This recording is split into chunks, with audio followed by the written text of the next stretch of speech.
viendo ese video, me acordé de el 2005, yo iba manejando, iba hacia mi trabajo, y entonces escuché la noticia de que Lidia Cacho estaba prácticamente secuestrada, ¿no? Estaba el noticiario hablando de lo que pasaba, y venía a Puebla, la traían, ¿no? De Cancún a Puebla, y pusieron las llamadas estas espantosas de Zúcar Curi hablando con el entonces gobernador de Puebla, ¿no?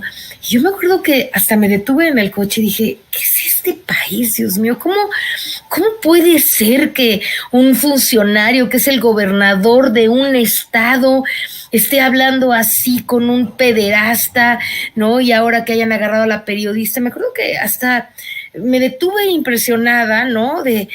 Pensé, ¿qué país es este? ¿Dónde vivimos? ¿Cómo puede ser, ¿no? Que estemos viviendo estas cosas. Entonces, ahora que yo quiero que hablemos, y la maestra Nancy, del bienestar con porvenir, ¿no? Le dije, oye, hay que recordarle a la gente lo que era vivir en un país en donde no había ningún bienestar de nada, en donde vivíamos cosas tan traumáticas y terribles y deleznables como este tema, pero de Lidia Cacho, pero les voy a recordar otros.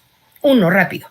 Que el secretario de Seguridad Pública resultara ser la cabeza del crimen organizado en este país y que tuviera ese puesto en más de un sexenio. ¿Qué les parece? O que un presidente como Calderón, además de haberse robado la presidencia de México, fíjense, en el 2006, además de eso, haya emprendido una guerra que tanto daño nos hizo a todos. O por ejemplo, esa red de corrupción y de complicidad que hicieron entre Vicente Fox desde el año 2000, después Calderón, después Peña Nieto, ¿no? En donde se dedicaron a mermar con todo lo que pudieron la soberanía nacional. Vendieron concesionaron a las mineras más del 60% del país, le regalaron casi le dan a las extranjeras, a las empresas extranjeras nuestro petróleo, nuestra energía, ¿no? Se robaron todos los bienes de la nación que pudieron, el caso Odebrecht, la Casa Blanca de Peña Nieto, en fin, ¿no? Hay un sinnúmero de atrocidades que tenemos que recordar para poder entonces hoy decir que sí estamos viviendo en bienestar y que hay bienestar para el porvenir. Bueno, pues ya entró nuestra querida maestra, la compañera Nancy. Nancy, ¿andas por ahí? Pues ya di una... ¿Cómo estás, Nancy? Qué bueno verte. ¿Qué tal, Ángela? Muy bien, muchísimas gracias. Saludo a nuestra querida audiencia y bueno, estamos acá ya, le voy a dar seguimiento a toda esta parte que nos comentas de una manera tan fuerte. De verdad, no bastó verlo tantas veces en el momento y cuando ocurrió, verlo ahora, de verdad, vuelve a ser escalofriante. Fíjate, Nancy, que justo estaba platicando con la audiencia, además de la introducción y lo que ya sabemos con lo que pretendemos siempre empezar este programa para recordar que vale la pena ver el segmento de los logros de la transformación.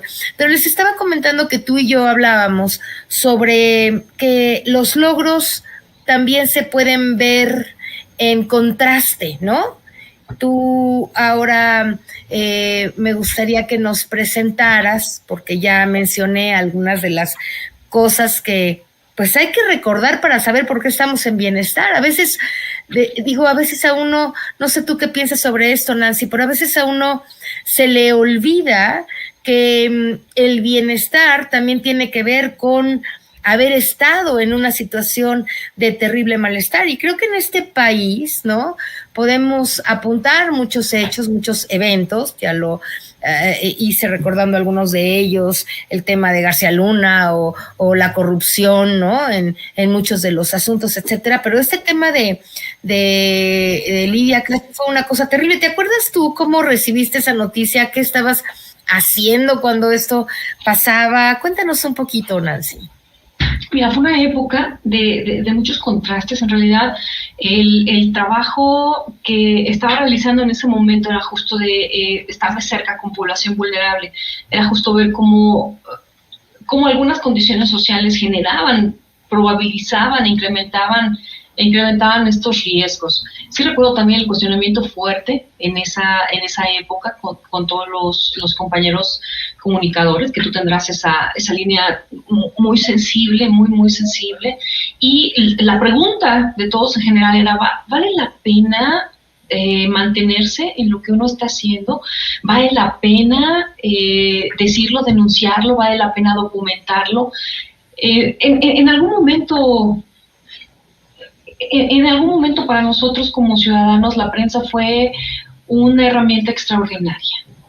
Siempre se decía, ojalá tuviéramos un periodista cerca, ojalá la prensa lo cubriera, hay que hablarle a la prensa, siempre era ese bastión tan importante que nos servía a los ciudadanos a pie, ciudadanos comunes y corrientes, decirle al mundo, aquí está pasando esto. No teníamos redes, no teníamos esta facilidad de comunicarnos, ¿no?, entre nosotros como población a una audiencia mucho más amplia.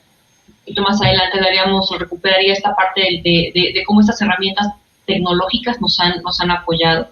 Y justo en ese momento conocer la historia por supuesto la escalofriante historia de la trata de blancas, del caso de las niñas, de todo este proceso al que le dio seguimiento y que documentó Lidia, fue un shock devastador, ¿no? Pero a la par, saber que ella pasó por toda esta circunstancia de impunidad, de abuso en todos los sentidos posibles, y se mantenía así, ¿no? Y podíamos conocer la historia desde las entrañas y saber, esto fue una sacudida tremenda, una sacudida que de verdad yo no tendría forma de describir. Con el paso del tiempo, de repente recuperar pequeñas rebanadas de justicia es lo que nos hace ahora decir, valió la pena, y el haber llegado hasta ese punto. Para algunos la circunstancia de poder comunicar ha sido fácil, lo digo en primera persona. Tenemos espacios, escenarios, tenemos ya la cobertura de redes sociales, tenemos otras formas de comunicar esto que pasa, que nos pase, que le pasa a nuestro contexto. En ese momento la vida era distinta.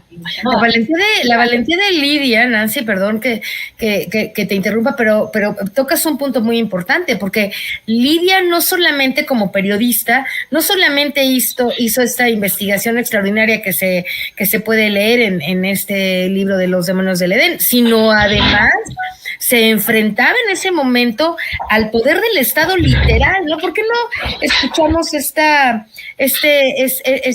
video, audio que encontramos para un poco recordarle a la gente qué se estaba viviendo en este país en el año 2005, justo en los últimos tiempos del gobierno de Vicente Fox? Si estás de acuerdo, querida Nancy.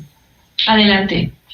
En el 2003, en ese entonces el gobernador de Quintana Roo era Pedro Joaquín Caldwell, descubrí una red de pornografía infantil en Quintana Roo.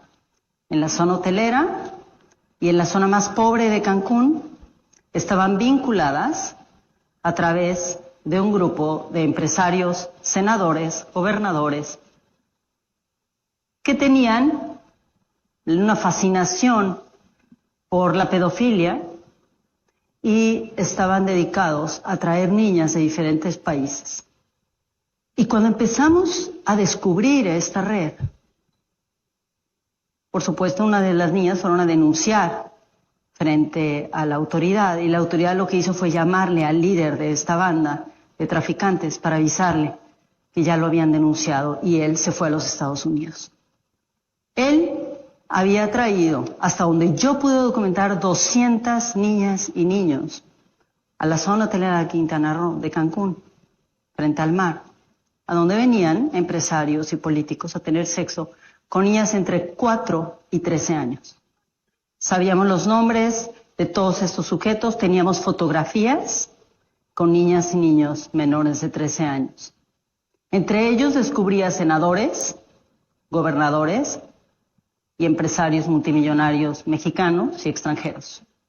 Mientras esto sucedía y yo hacía la investigación, escribí toda la historia. Llegó a mi oficina un sujeto, un hotelero conocido de Quintana Roo, Entonces yo tenía 3 escoltas. La escolta femenina estaba dentro de mi oficina. Él entró a mi oficina y enfrente de mi escolta federal me ofreció $1 millón para mi organización. De parte de un hotelero y de un senador mexicano. Me dijeron, mire, usted, señora Cacho, no va a sobrevivir. No va a poder publicar ese libro que quiere publicar. Nadie sabía que yo iba a publicar un libro, excepto, por supuesto, la Secretaría de Gobernación, que tenía investigados mis teléfonos. No va a poder hacer eso. Y si usted acepta este dinero para ayudar a las pobrecitas víctimas que reciben su refugio, todos vamos a seguir siendo amigos y no va a haber ningún problema. Y le vamos a ayudar a detener al líder de la banda de criminales, pero a él. Unos meses después, entregué mi libro, Los demonios del Edén, a la editorial Penguin Random House. Y cuando lo entregué, el director general de Random House, que era un español que acaba de llegar a México, lo vio y me preguntó, ¿tienes evidencia? Y yo, como buena reportera de las de verdad, traía toda mi evidencia. Publicamos el libro y resulta que el nuevo secretario de Seguridad Pública Federal, el encargado de lo que ahora es la Policía Federal, Miguel Ángel Yunes Linares, mandó llamar por teléfono al director general de Random House en México y lo invitó a su oficina. Y lo invitó a su oficina con hombres armados y le dijo que ese libro no podía ser publicado porque él aparecía en el libro. El director de Random House le invitó a que diera su testimonio. Él dijo que no iba a dar su testimonio y que el libro no iba a salir de ninguna manera. Y para ese momento ya habíamos rescatado a 200 niñas y niños. De pronto recibí una llamada telefónica de un joven que hacía radio en Playa del Carmen. Y me dijo, Lidia, me acaban de avisar que hay un grupo de italianos que está explotando a niñas y niños aquí. Me da mucho miedo hacer algo, ¿puedes venir? Y fui. Y encontré a una niña de 5 años que tenía un billete canadiense con un mensaje de amor que le había puesto el hombre que había pagado para poder tenerla y abusar de ella. Entonces seguí la pista del sujeto y el sujeto había llegado por barco. Al mismo tiempo, las leyes norteamericanas habían avanzado ya en temas de trata de personas. Y ya los agentes de ICE estaban deteniendo a sujetos norteamericanos que iban a Tailandia y Camboya.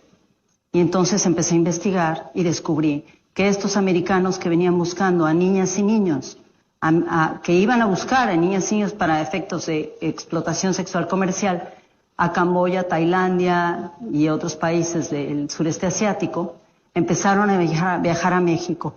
Y empezaron a viajar a México porque no había leyes, por la impunidad, porque era más barato, porque era más fácil y porque podían salirse con la suya.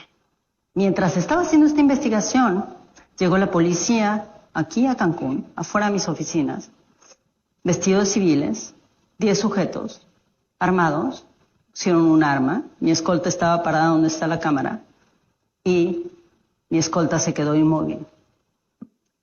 Estos policías vestidos de civiles me secuestraron y durante casi 24 horas me torturaron. Me dijeron que me iban a matar.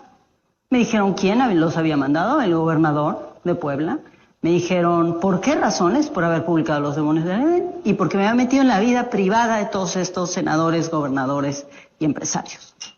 Afortunadamente yo había hecho toda una estrategia de seguridad antes de que sucediera cualquier cosa, en caso de que me secuestraran, de que pasara algo, de que me mataran, de que me atacaran o atacaran a alguien de mi familia, y los medios se enteraron a tiempo. Entonces la policía que me secuestró se vio obligada a llevarme viva a Puebla en lugar de matarme en el camino como me habían prometido si yo no firmaba ahí mismo un documento diciendo que el contenido de mi investigación era absolutamente falso.